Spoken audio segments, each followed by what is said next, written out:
What if I told you that the metaverse is actually exciting and sexy and weird and wonderful?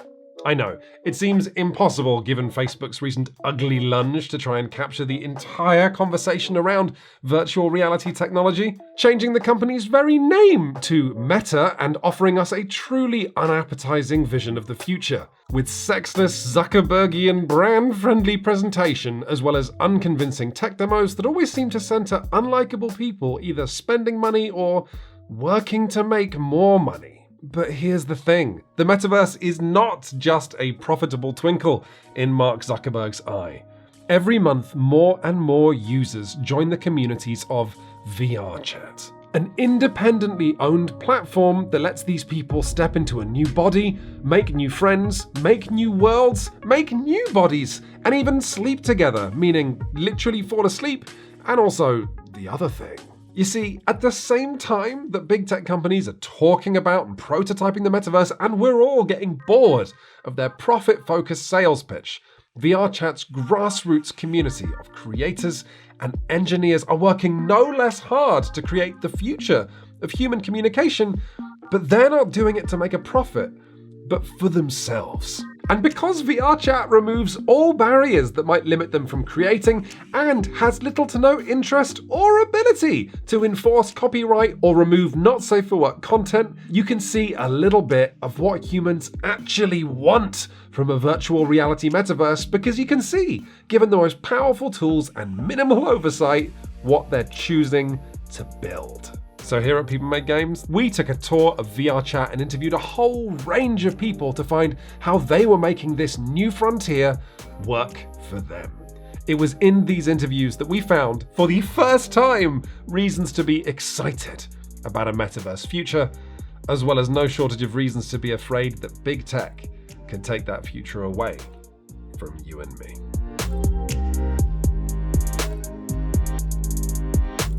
First things first, I'm not going to dunk too hard on VRChat because, as we'll get to in a minute, our team made some absolutely magic discoveries in there. However, for any of you who might be really excited about our metaverse future, visiting VRChat's public servers will serve as something of a reality check. The very first thing I saw in VRChat was someone with the avatar of a kitten drawing in circles with a floating pen. The second thing I saw in VRChat was just like a nice American dude and we got to talking. The third thing I saw in VRChat was someone with the avatar of a chimpanzee who bursts into the room and starts being super racist, and myself and the American guy had to creep down into the basement to open a portal to another world, which we could travel through, hopefully without the racist following us. At best, VRChat's total disinterest in sorting people into any categories whatsoever means that you get to meet people you would never normally meet in this psychedelic patchwork of different places.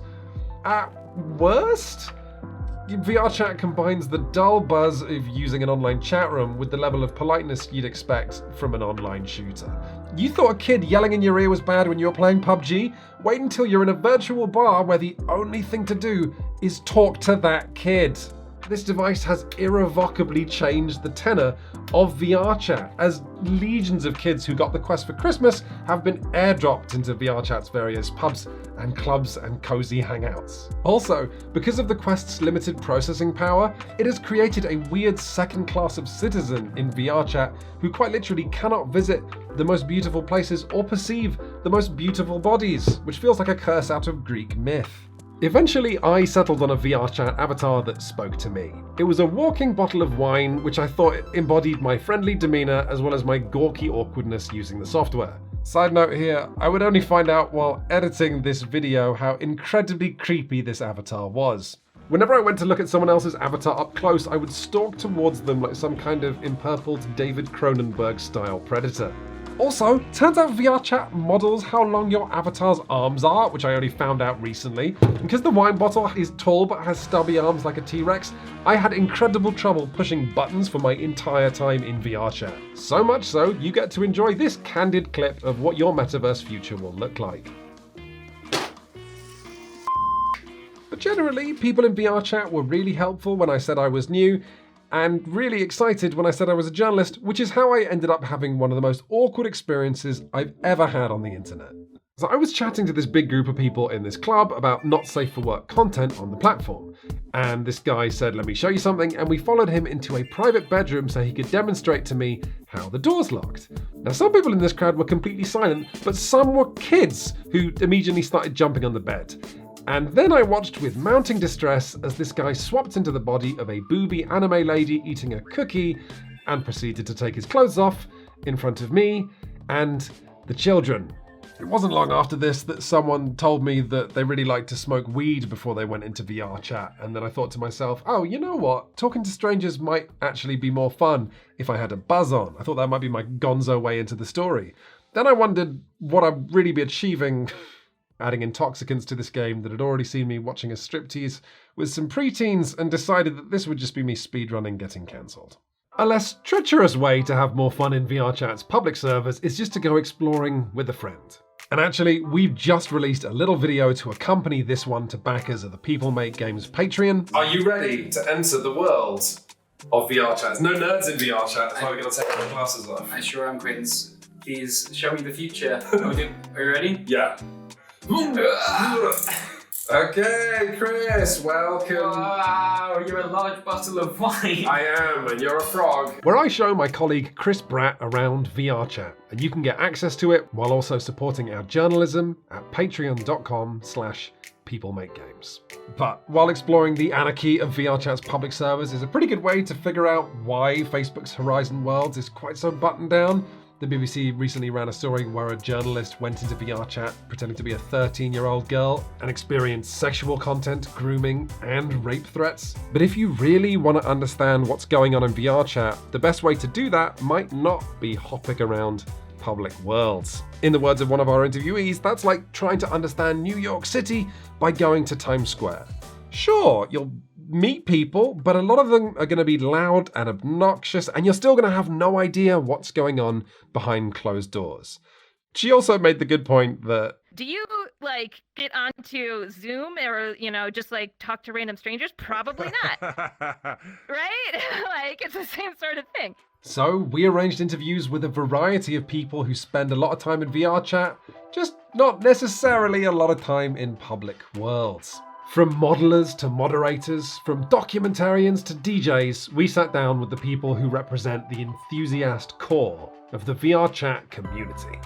Honestly, I think the main thing you should understand about VRChat is that it's like a breathing portfolio of 3D modelers and game designers.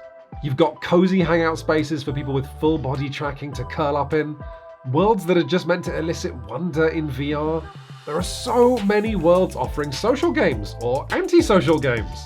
There are worlds that resemble dreams, worlds that resemble nightmares, worlds that are meant to conjure particular eras of video games, or your childhood. There are worlds for people who like to build and customize cars. There's one world called The Devouring, which is an hours-long horror experience designed to be played with you and your friends in one sitting. There are art exhibits, tech demos, museums, rooms where you can watch movies or YouTube with your friends, record stores where you can actually listen to music. There's endless stuff to see, and that's before you get into the majesty of people's custom avatars. VRChat is such a cornucopia of creativity that it makes you wonder if Facebook is entirely correct when they say that what people really need to create is monetization and them taking a 45% cut of every transaction. One community that immediately stood out to me were the VRChat users with the ongoing project of replicating a particular branch of ailing US big box store Kmart from 1992 while role-playing as its staff. For those who, are shopping in America, a lot of people remember Kmart as one of their childhood stores. So it's pretty much your got everything store. Groceries, electronics, home decor, sporting goods. It's got it all. You can find a brand new outfit for the dance while picking up a hunting rifle. This is kind of like a staple of a lot of retro stores. People will go to Sears and Kmart's to go to the portrait studio. So you can select your own background, and then if you click the mirror, you can take your own high school style photo. In the beginning, it was just me and a friend that were working on it, and then the community grew alongside it. So it's been a constant work over the past two and a half years now. What we find is that Kmart tends to draw people that don't really feel like they fit in elsewhere.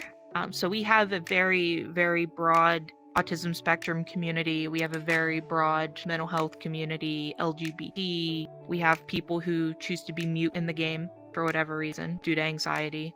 It's a place you can rely on. You know, anytime one of our people need help, they can reach out to us, and we're always there to help them through things.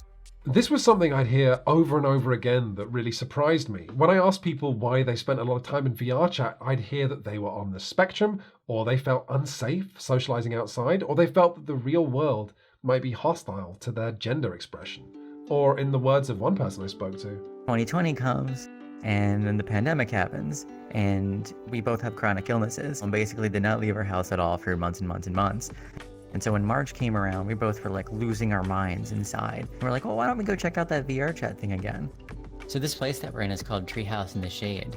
It was made by two people, one of which unfortunately passed away. I never got to meet them, and it always leaves me a little sad that I never got to thank them for making this beautiful place that I've spent hundreds of hours of my time. One of the things that you can do is over here, there's all these like different things that you can kind of just change what the world looks like. So if I'm gonna just hit this, now I have like, you know, Aurora Borealis going on with like over a very serene sort of ocean. Every night when I was in VRChat, when I first discovered this place, my wife and I and the friends that we had at the time would come up here. We would all sit down on the couch or just stand around in here, and we would turn this on and just chill for the last like hour or two before we'd go to bed. And I have such warm memories of that. And I hope this place is like maintained and kept up here forever, because I would be so sad if something ever happened to it. And this, I think, has been totally absent from all of our conversations about the metaverse, which tend to discuss it as if it's a hypothetical construct, when really there are countless people for whom the metaverse is already not just a home, but a refuge. And for a great case study in this, you can look at the VRChat clubbing scene, which has now grown to the point that it includes real-life big-name DJs and multi-day festivals. And in so many respects, it's like the fever dream of a pilled-up 90s raver. What better embodies unity and peace around the world than people in different countries getting to share the same dance floor? What better embodies love and respect than people not just getting to wear whatever clothes they want, but whatever bodies they want? I do everything from like electro swing to house to hardstyle. I'm a bit of a mixed bag. What is it that makes you become so involved in the DJ scene here in the virtual world but you've only been to one or two clubs in real life? I mean, VRChat's a bit different because instead of going to, a well-packed club where you're overpriced on drinks and not the most comfortable environment, shall we say. VR is a lot more open and expressive, and it's a lot more community focused than just getting hammered focused. You said it's more expressive there. What do you mean by that? Do you see dinosaurs walking around in normal nightclubs? Like, in VR, you can be anything you want to be. Like, I saw a guy who was a couch the other day. He doesn't get much more expressive than that. Did the couch dance? No, he was literally a couch. People were sitting on him. That sounds like somebody's kink. I mean, maybe. Look, I don't judge. Because VRChat's been around for 4 years, it's also organically developed a culture and architecture that's adaptive to how humans like to socialize in VR. And discovery numero uno is that humans love mirrors. If there is a mirror in VRChat, it will be where people gather. Because the coolest thing about this tech is how it puts you in a new body of your choice. It's always nice to see that. But also, mirrors are intangibly helpful because they remind you of how your gestures are perceived. Equally, touch in VR is a whole weird thing. And in fact, while we were researching this video, VRChat released a long-awaited update that now lets avatars touch and shove and grab one another. And touch in VRChat is developing a whole set of customs and culture all of its own. It's this bizarre feeling. Like, I joke sometimes that like head pats in VR are like the handshake, and so people walk up and like head pat you, right? And like the first time that happened to me, I was like, this feels A, bizarre, but B, like, fine? It's wild, but in the course of researching this video, I was hanging out with some people and they were in full body rigs, and one of them walked over and gave me a head pat. And it felt so good that it immediately made me convinced that VR is going to play a huge role in the future of humanity. One head pat and I became a simp for this technology. That's all it took. But touch in VR isn't just nice and intimate. It's also funny and limited only by your own imagination. One avatar I used to wear a lot in sort of like hangouts and stuff, and it was a centaur. And that was really handy because then I have a friend who like is always going AFK. He could just sit on the centaur and we could just go through the world without leaving him behind. Wait. Can we see this centaur? Okay, there we go. Hey! This is weird. May I mount you? Yeah, have a seat. Go ahead. All right, Okay, now what's really fun is in full body, I can do this. Wait. Another side of VRChat that I found really interesting is that when we imagine our metaverse future, we tend to imagine huge mansions and sprawling fantasy landscapes, maybe because that's what it made sense to make in Second Life. But here's Lucifer, who's made some of VRChat's most popular worlds, to talk about why we should maybe take that vision and make it smaller and softer. You have no idea how many times like me and my friends get asked to have pre-made pillow forts. It's like people love pillow forts, but they also want that sense of nostalgia. And almost every single person I've met, when they think of like the nostalgic light, it's always kind of like an orange street lamp. And then a lot of people go back to that thought of driving at night in the back of the parents' car while the street lamp's coming through, you know, that kind of thing. It feels like Christmas morning, this world. I definitely wanted to get a little bit of Christmas in, but not too much, so people can still enjoy it in winter time before Christmas gets here. If you stand in like areas like this here, you'll see stuff in the world start disappearing, like inside this tree. Oh yeah. That leads to very sometimes funny, sometimes weird situations where people's avatars' clothing will also disappear, but not everything. No. So it's like you're a landlord, but instead of like, please fix my boiler, it's like, please fix the fact that my friend's clothes vanished and I saw their schlong. Another aspect of VRChat's culture that probably deserves looking at is quite simply, why is everyone an anime girl? With the VRChat hashtag on Twitter in particular being less of a thirst trap and more an entire thirst dungeon on a scale not seen since Elden Ring. I'm going to breeze through this quickly because Straz, an excellent virtual worlds documentarian, has done a whole video on this titled Identity, Gender and VRChat, brackets, why is everyone in VR an anime girl? But the short version is that about 5 years ago, the anime community set up shop in VRChat and found that they could import models from the freeware software Miku Miku Dance, which already had a community of enthusiastic anime girl modelers. So early adopters of VRChat had the choice of looking like a human homunculus from the Uncanny Valley, or you could have a spectacularly made model with an anime aesthetic. And in time, this became like a broadly adopted style or fashion for the platform. As to why quite so many people chose to be anime girls rather than anime guys, that's a little harder to unpick. I think there's something about it that is unquestionably to do with the male gaze. The VRChat community, especially a few years ago, was made up of a lot of early hardware adopters who were extremely online, and given the opportunity to create a new paradigm of fashion and gender expression, it seems to me that they gravitated towards a boob-rich environment. But while nerds populating the metaverse with waifus is grimly predictable, the consequences of this culture are anything but. I spoke to plenty of people with anime girl avatars who identify as women, but also lots who just feel comfortable in a female body. I spoke to men who told me they were surprised at how much they just enjoyed the feeling of looking cute or desirable. And yeah, I also spoke to a lot of people who just saw their avatar as a long-term technical project, and if you're going to work on something like that, you might as well enjoy looking at it. I don't really care about gender too much, but I just like the way a female anime woman looks like more than an anime boy.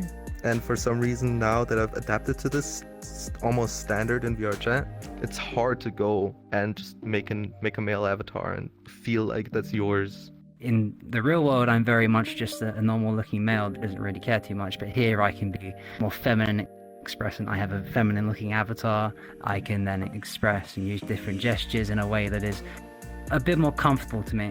I wouldn't say I'm a transgender person, but I would say I very much enjoy expressing in this manner. When I'm in VRChat, I'm seen as an anime girl. People don't necessarily see my real life self, right? And living with that and exploring that over the last couple of years made me realize that, hey, I'd like to be seen in that way. And made me realize that, like, oh, hey, maybe non-binary fits me a little bit better. Now, on the subject of feminine avatars, a lot has been written about the erotic roleplay and hookup scene of VRChat. Now, the fact is, this is just one facet of a social platform made up of countless communities. But it is also hard to get away from. How often do you need to stop people doing ERP in Kmart? We know the popular spots, so when we have Oh no, what? Wait, sorry, Carbon, please. What are the most popular spots to ERP? Fitting rooms. the fitting room, because the mirror, they like to watch themselves. Computer aisles and electronics, the garden center, because they perceive it as being a little bit more closed off. Please note that we do not condone this. I do often get the question, how do you feel about people using your world for not safe for work content, if you know what I mean? Personally, I don't really want to know about it. It's kind of like someone telling you, oh yeah, I had sex in your house while I was staying there or some shit. Honestly, I had a hard enough time hugging my friend in VR. Like hugging at one another, but Right, okay. yeah, I think you need to be a bit closer. Tell us when we're close enough. You need to be a bit closer, Yeah. closer. Yeah. Look. Oh, that's so cute. Hugging. Yeah. That's lovely. That's really lovely. As I say, I have nothing but the greatest of respect for these virtual sex havers, for their perseverance and for their bravery. I've seen what happens when someone with body tracking takes their headset off. Oh jeez, sorry. Does this kind of glitching happen during ERP? Like how common is like, oh, I've slipped out of reality. Yeah, absolutely. Stuff. Yeah, it can be stuff like, for instance, you're just doing plain old missionary. Suddenly your hip tracker gets occluded. It flies up, and suddenly you've become a spaghetti eldritch abomination. And the most you could do is just laugh at it. The most you could do is just laugh at it. And contributing to VRChat being this interesting new frontier for gender expression is that apparently the real life gender of the person you're hooking up with is less important than you'd think. So like in VRChat, there's a lot of guys that just like being girls.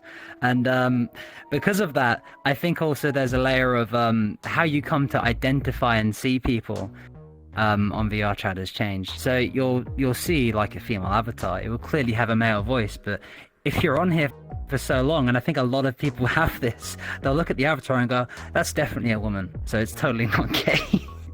And I think from there, people have to then figure it out. For me, I certainly started off that way, but then led to like, no, I'm definitely just bi. What am I talking about? In the end, there is so much going on in VRChat that we were going to need some help drawing conclusions about the scene. So here's Straz again, our virtual worlds documentarian. The specific thing I fell in love with VRChat about was it reminded me of the internet I grew up on. It tends to be a chaotic place. There's lots of self-expression all over the place. Every world you go into, you'll see all kinds of different avatars. Worlds ranging from places like this that are quite beautiful and stunning to places that are literally just like a giant meme. This sense that VRChat resembled the old internet was something that I heard over and over. And what people meant by that is that both are places of unhinged expressivity, largely free of advertising and corporate interests, where you have no idea what or who is waiting for you through the next portal. But it's an interesting comparison. The old internet was also a chaotic place full of freedom of expression, but not everybody felt welcome in those spaces. Getting online in the 90s was expensive, and simply knowing how to use a PC was a privilege that was unequally distributed in society, meaning the early internet was a culturally important moment that was also deeply exclusionary. And the VR space today feels similar to me. And not just because VR headsets and gaming PCs are expensive. If you want an impressive avatar in VRChat, that means either having impressive technical skills or paying for it. That being said, the people that I spoke to in VRChat were incredibly inclusive. In fact, they were desperate for the rest of the world to be able to join them on this magical, absurdist technological adventure. But for that to happen, they need big tech companies to develop headsets that are cheaper, more powerful, and more comfortable. And for the community members that I spoke to, this could feel like a Faustian bargain. They want the hardware, but they're afraid of the corporate strings that might be attached to it. And ultimately, the thing about the old internet is that social media companies have already replaced it once. All of these platforms need money to build them. It's all cutting edge tech. And obviously I want more of that around. I want headsets to be cheaper. I want them to be more affordable so more people can get in and see this thing. I want the headsets that are cheap to be good. At the same time, it's like while there's that need for funding, it's scary. I worry about things like how parallel the concepts of like Web3 and the Metaverse are in people's brains. It's achieving this balance of getting the funding and not allowing it to corrupt what you're building. Are you worried that big corporate interests could demolish some of this spirit that is being displayed in VRChat right now? Absolutely. Very, very.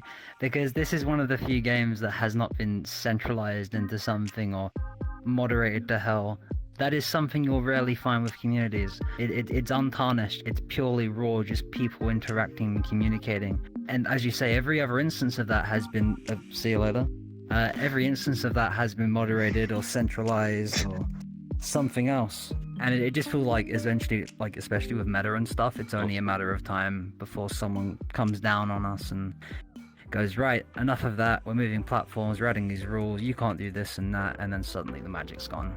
Even Fiona, who used to work as a VR engineer for Facebook and was largely positive about their role in the construction of the metaverse, had concerns.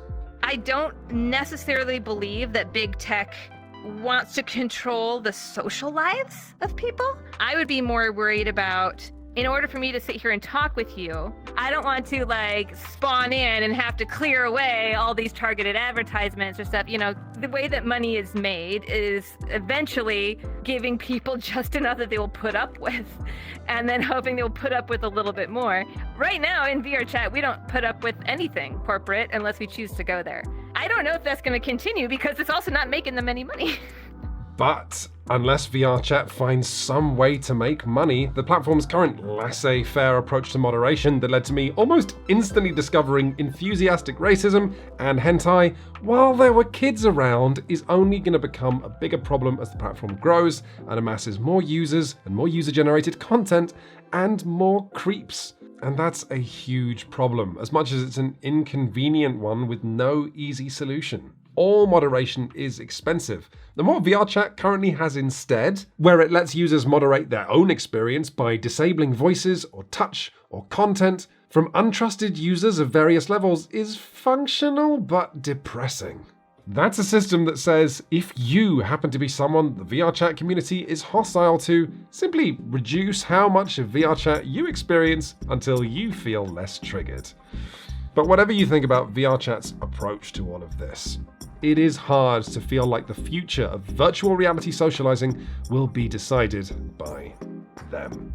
For a start, according to LinkedIn, VRChat Incorporated employs 65 people, while Facebook, and I'll be calling them Facebook for the remainder of this video, recently announced plans to hire 10,000 new employees in Europe alone to try and make its vision of the metaverse a reality. This is a sensationally expensive and aggressive play that Facebook is making, but it's also, from their perspective, a rational one. Here's the key quote from Mark Zuckerberg. We believe the metaverse will be the successor to the mobile internet. And what he means by that is that someday soon, VR and AR technology is going to revolutionize how we access the internet, just like the iPhone did in 2007. Now, here's Guardian tech journalist Alex Hearn on why Mark Zuckerberg specifically would be interested in hurrying along this revolution. He means that the future of computing is on a platform owned and controlled by Facebook. The underpin, the sort of psychodrama of the last decade of Mark Zuckerberg's career has been his hatred of the fact that Facebook's business relies on the support or at least acquiescence of platforms that he doesn't own or control. Windows PCs, iPhones, Android phones, platforms which could, at the flick of a switch, end its ability to make money from advertisers or take direct payments from users. So, Facebook is spending all of this money because if people can start accessing the internet through headsets that are produced by Facebook rather than mobile phones, Facebook is going to become extraordinarily powerful and wealthy. And VRChat, with its strikingly anti-capitalist vision of the future, might well be a casualty along the way. Whether that's because they get bought and sanitized, just like what happened to Tumblr, or some entity suing VRChat for the seemingly limitless copyright infringement that occurs on the platform, or VRChat simply being brushed aside by a handful of monolithic platforms with more money behind them, which is what happened to the old internet.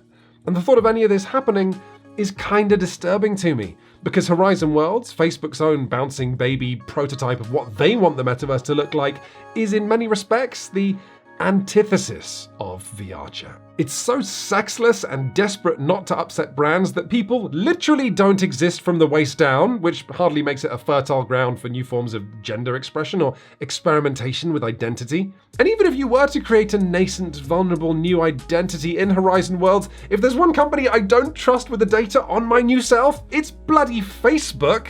And unlike VRChat, where everything is free from the moment you log in and the company simply charges a subscription fee for premium features, Horizon Worlds wants you to sell everything you make to other users so they can pocket almost half of the sale price from every transaction. Or just think of it this way. Big tech companies deciding the future architecture of the internet is like landlords deciding the future of housing. Guess what? They're going to own all of it, you're going to pay as much rent as possible, and you're going to have as few rights as they can get away with giving you. On the other hand, Facebook would probably spend more money than VRChat moderating its players and punishing people who run around screaming racist slurs. But, I mean, A, that's an extraordinarily low bar to clear, and B, Facebook, of all companies, has a deep and rich history of failing to moderate its platform properly, especially not in the Western world. Congressman, I think that there are a number of areas of content that we need to do a better job policing on our service. In fact, while we were writing this video, Vice published an article where they spoke to a woman in her 40s who suffered simulated gang rape in Horizon Worlds, and the vice president of Horizon, Vivek Sharma, was quoted as saying, "Good feedback." Although, I mean, if I'm spending all of this time talking about how VRChat has an uncertain future, so does Horizon Worlds. Just looking at Facebook's ability to execute, the company actually hasn't got a long history of incepting products into the world. Facebook, obviously, is the exception here. But then after that, what we see actually are a series of acquisitions, of lifts, of clones, and of really poor attempts to build internally. It's tried to bring out a Alexa competitor, the Portal. It's tried to bring out Snapchat spec clones, the Ray-Ban. God, I can't remember what they're called because they've sunk without a trace in their first generation. Facebook's ability to promote things on the newsfeed amounts to cheap and effective advertising, but not really a leg up in the tech industry. Now, we've arrived at the point in the video where I should really start wrapping things up and offering you a conclusion. But I think the truth is that right now, any debate on the metaverse has got to be inconclusive. We still have no idea exactly how VR and AR tech is going to change the world. And if I told you anything different, I would be being as dishonest as any of these big tech companies who tell you the metaverse is definitely going to be a certain way. So maybe I'll just start by saying that for this video, I have spoken to incredibly smart tech professionals who are convinced that VR headsets will never be as big as the mobile phone because of VR's intrinsically isolating qualities.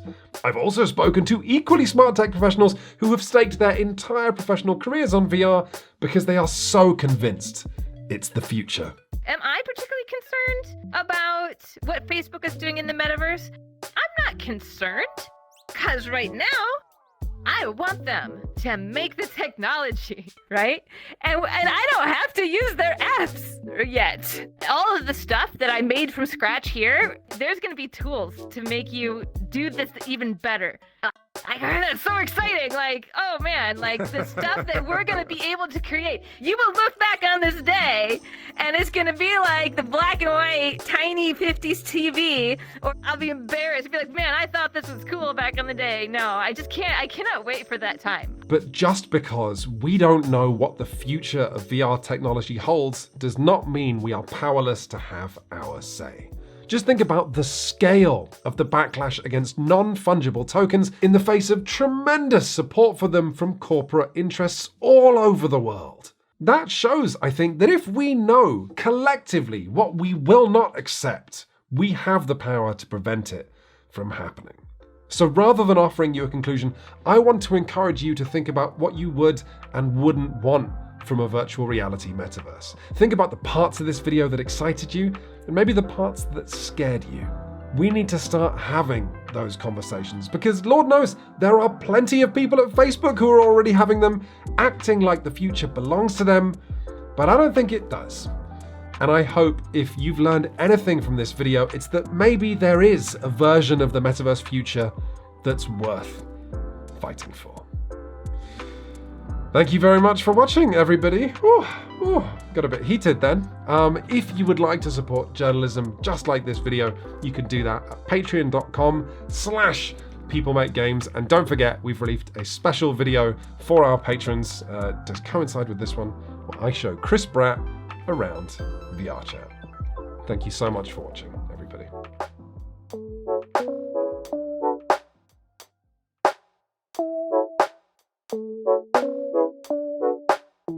You want to see something here? You can actually pick up a chip here. Also, IRL, you would never have chips in a hot tub. Are you kidding? So pick up a chip and then put it next to your mouth. Or hang on. There's a. There you go. Go on, then let go. I think so. Oh yeah, well, okay, that's good.